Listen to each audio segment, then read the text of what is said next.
project that I did over at Tufts.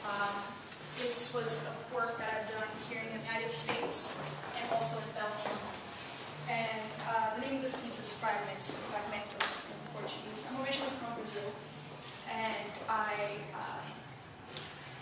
once I immigrated to the United States, I kept on moving with my family, and we had to come up with creative ways of living, temporarily speaking, because we were moving to find a job, and we tried as much as possible to compact our lives. And I feel like, in a way, I'm still living this way. You know, I came here for graduate school, and I had this big challenge. Like, I wanted to do something massive, but yet something that was compact. And I started researching Portuguese and Spanish tiles as my reference. And that idea of bringing a little bit of culture with you wherever you go and disseminate it into a different country. I decided to work with that idea, but instead of working with solid hard materials, I decided to work with trash, paper, things I could find, velvet.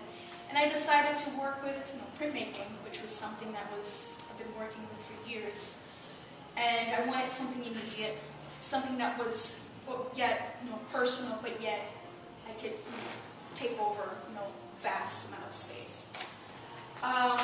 So the drawings were very inspired by organisms, human organisms. There are areas that resemble like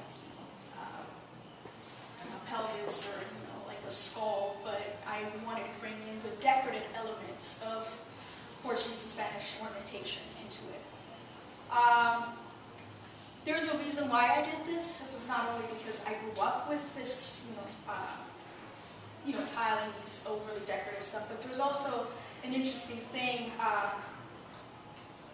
Decoration really means, is it a cover-up, or is it something to sort of, for you to create yourself? I mean, it goes back to the woke ideology. We were so overwhelmed with Catholic imagery, and what does that mean? Like, how can we have this baggage? How can we recycle these ideas and bring it over here? So it's a cycle. You come here, you're studying your heritage, you're bringing the stuff in, and what do you do with that? So that's my attempt. And when I construct these pieces, I come into the space and I look at it. I produce a lot. I have over 10,000 of these prints. I still have them packed in bags and boxes. And every time I come in to the space, it's always a new project arises there. The creation starts here. I don't plan things out. I print a lot, and then I tile according to the space. At Tufts, it was a 45 to 22 feet wall that I had. It was a huge space. And now it's interesting to condense it and bring it into, the cube format. I didn't do the structure. The structure was already in here. And it's interesting to see it three-dimensionally, how, it can be sculpture, it can be mural. And I like to play within the disciplines. Is it painting? Is it sculpture? Is it installation? And my goal is to definitely take this to a public realm where people can walk around and experience it. People can come in and take it apart. So it's an ongoing project. So yeah, so you can, you're welcome to walk around and see it. And